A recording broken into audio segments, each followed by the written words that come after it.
What is up? What is going on, everybody? I am back with the Mariners postgame from another different location. If you see the lights on, flashing back, because the game is technically not over as Ty France lines a ball for a double in the bottom ninth. The game is still going on. I'm not going to lie. Oh, is Ty going to get to second? He is. Okay, great start to the video. Doing this video right now, I'm exhausted. I want to get it done. The Mariners are down 10-2. They're not going to win this baseball game, so just get a little bit of head start on it. Before I get started, hit the like button, hit the sub button if you're new. Helps me out tremendously, and I hope you guys are enjoying the content. If you didn't see a post-game video last night, it's because there was not one. I was on with Rooftop Mariner. We did a play-by-play, and then we did a post-game as well, so tough to do two post-games. Just don't have the energy for it. I'm going to try and still... Maybe this will be like a miracle comeback win during my video. Probably not, as Julio's grounding out there for the second out. But Mariners dropped this one today. I don't know what the final scores be, 10-2, 10-3, something like that. They dropped the first two games of this series in awful fashion to both of them. They've been outscored 20-8 or 21-8 or something like that in this series. Something around those numbers. And really undoing what's been a great homestand so far.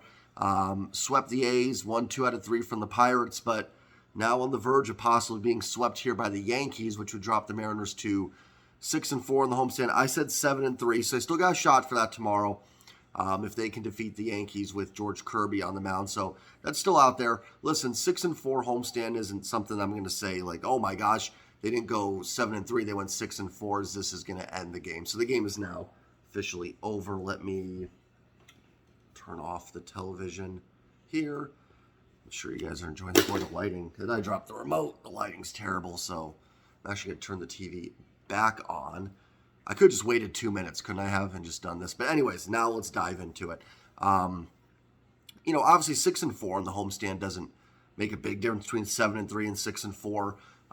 But you lose tomorrow and you're back to 500, I believe, because this drops the Mariners now to 1 game over. So it just undoes a lot of the good stuff you did early on. Now, does it make it an unsuccessful homestand? Absolutely not.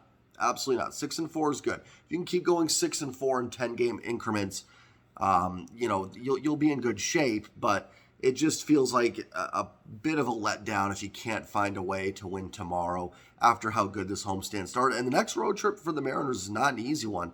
They've got 3 in Texas, 2 against the Padres. I know the Padres are struggling, but you still expect them to get going at some point. And you've got 3 in Anaheim against the Angels, who, again, are hanging in there with the Mariners as well. So you got an 8-game trip that is not... You're not going to Kansas City and Oakland for a couple series. So, that's an 8-game road trip, or 4-4 is probably okay based on the teams you're playing. The Mariners just can't seem to buy wins against teams over 500 either. So let me pull up the box score here and we'll dive a little bit more into this game. Not much to say on it. I mean, definitely just a disappointing effort. Let's pull it up here. My least prepared I've been for a post game. Start with the pitching, as we always do on these, and Logan Gilbert wasn't sharp, had some bad breaks in the first inning. The Suarez error was big. I thought the 3-2 pitch to Judge could have been a called strike. A couple of things like that didn't go his way, and that got the Yankees 3 runs on the board early. There was a couple more on who had the big hit to make it. Volpe had the 3-run home run, and then... or the 2-run home run. Yeah, it was a 3-run home run for Volpe. Was it 3? Let's see. It was, a 3-run home run. And then Greg Allen hit a solo home run. So Logan just not sharp today. Very similar to George Kirby on Friday. Very similar to Bryce Miller yesterday. So that Miller, Kirby, Gilbert trio, rough starts their last time out. Listen, they're young pitchers. It's going to happen. Nothing about what you think of these pitchers should change. Even Bryce Miller, I didn't get a chance to talk about it too much, but it's going to happen. He wasn't going to run out a .6 ERA all season long. These guys are going to have tough starts.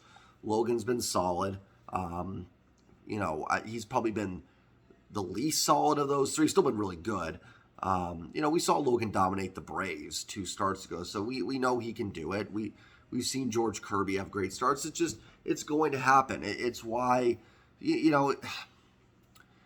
I don't know. It's why I don't know where I was going with that one, but like it's it's why you need the offense to step up and help carry the team occasionally, and it's why you've got you know um,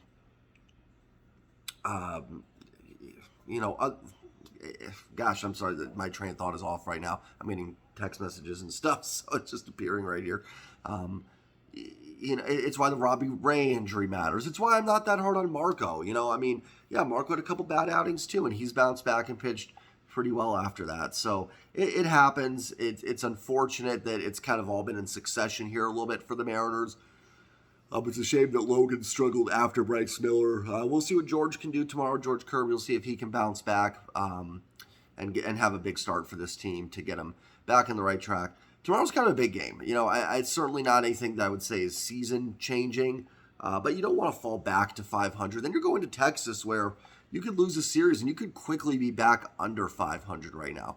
And we are starting to get into territory here for the Mariners where they're 7 games back in the division. Like, do I think they can make that up? Yeah, but 7 is not easy no matter what. Even if you think the Mariners are better than Texas, whatever you think of it, they still have right now a 7-game head start in a way. So I don't care who you necessarily think is better. 7 is hard to make up.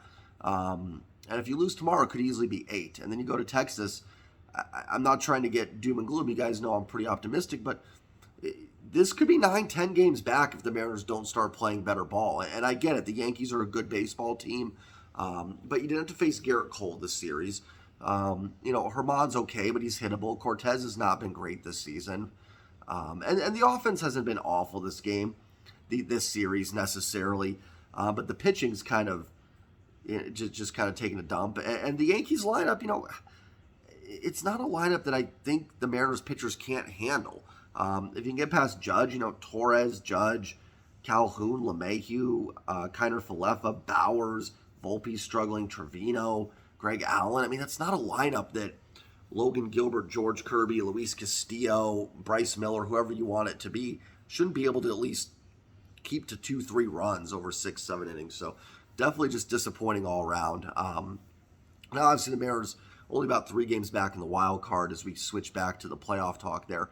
But we are getting to a point when, like I said, is 7 a death blow? No, but we're getting closer. We're about 25 games. What are we at? 28 and 27 for the Mariners. So they have played 55 games. So we are 26 games away from the halfway point. We are. It's still early. There's a lot of baseball left. I've told you guys that throughout all my videos. There's a ton of baseball left. But we're also at the point now where you got to start. You got to start getting it going. And it seems kind of like all season for this team, it's been 2 steps forward and then a little bit of a step back, couple steps back. And, here we go. Like, you lose tomorrow, you're back to 500, and you've got a tough 8-game road trip. Like, you got to find a way to beat some of these competitive teams. With the new scheduling, you don't get the A's 20 times. You're not going to beat the A's 20 times either. Eventually, they'll get one. But the Mariners are going to have to find a way to beat some good baseball teams, something they just haven't done. They've taken care of business against the bad teams. They've beaten Colorado. They've beaten Oakland.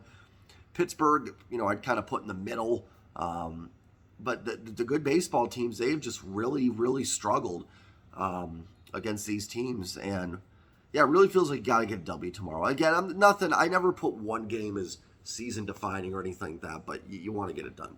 Looking at the offense, JP was 1 for 5. Good day for Ty France. He was 3 for 5 with an RBI. Julio 0 for 5. Julio gets a pass. He's been having a great homestand.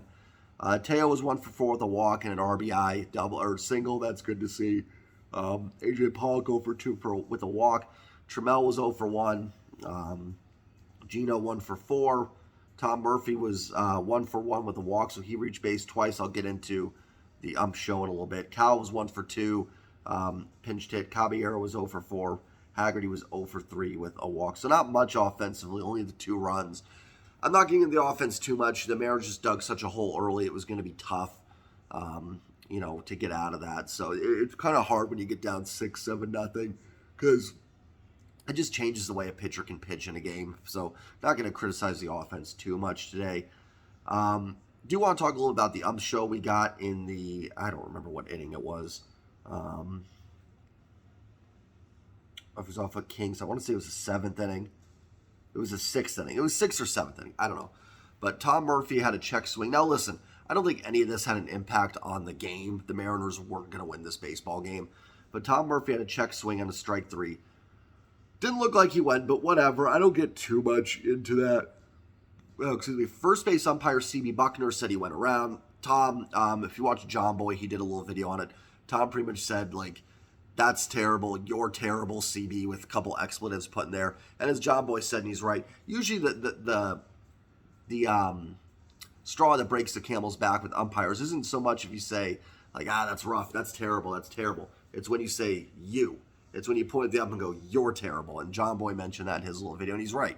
Like, when you make it a personal thing, that's when umps tend to get agitated. But it wasn't Buckner that threw Murphy out. It was home plate umpire Brian Walsh, who's a call-up, and he threw Tom Murphy out, and Scott got mad. He threw Scott out. The strike zone was terrible. It was terrible last night, too. It's a bad umpiring crew. And you probably have C.B. Buckner behind the plate tomorrow, so it is going to get worse tomorrow. But these umps, it's just, I don't know why the home plate ump's throwing Tom Murphy out for that when it's C.B. Buckner that he's arguing with there. It's just ridiculous. It's just these umps trying to make something. They terrible strike zones all year. We saw it again tonight. I mean, Logan got squeezed on a pitch in the first inning. Bottom of the first, Cortez gets 2 pitches outside, call for strikes. And again, like, I'm not taking, like, it didn't matter. The Yankees crushed the Mariners. They have absolutely obliterated the Mariners this series. So it's not that, like, it necessarily, it didn't change the game or anything, but just frustrating. And I'm sure the Mariners have been the beneficiary of calls at some point. So I'm not trying to sit here and say, like, there's some conspiracy to keep the Mariners down. The Mariners have been doing that over the years enough on their own. But it's just frustrating to see. It's just frustrating. And then for these umps who can't even get a call right. It's not easy. I get it. Like, they're in a tough spot. Like, calling balls and strikes for guys throwing 96 with movement is not easy. But then to just have these quick triggers on throwing guys out too. But it is what it is. Good for Tom and Scott. I think they were kind of frustrated all game. And I think that was part of it too. I think Tom was a little frustrated at the strike zone. I think Scott was too. And I think some of that just boiled over. So it is what it is. Again, it didn't change anything in the game, but just kind of done with the umps this year. It's been rough. I honestly wonder if we didn't see the strike zones on TV, if we'd be as critical, or if we would start to sort of, we would just accept the strike calls as being okay. So who knows? Not much else to say on this game. Kind of a dud from the start. I was ready to do a post game in the 4th inning. So I apologize if this one was all over the place. I'm exhausted, ready for bed. So I do apologize. A little disjointed in this one. But yeah, just it stinks to lose 2 in a row. After how good this homestand started out. It really looked like a 7-3, 8-2 homestand was possible. And now you're just trying to avoid falling back to 500. And next time, get way ahead. They may have a 7-1 road trip coming up. Who knows? And be fine. But you lose tomorrow, you fall back to 500. And it's just, now you got a tough road trip and you just don't want to keep falling back. And then by the time that ends, we are closer to halfway with the season. So it's time for this team to start to get it going. And they've had a good homestand. They have. They're 6-3 on this homestand. I don't want to take away from that. That matters. It does. But it's time for this team to start stepping up and really grabbing some W's here. And listen, I'm not worried about Logan. I'm not worried about Bryce Miller. I'm not worried about George Kirby. Every pitcher gets hit hard, guys. It's not something to be up in arms about.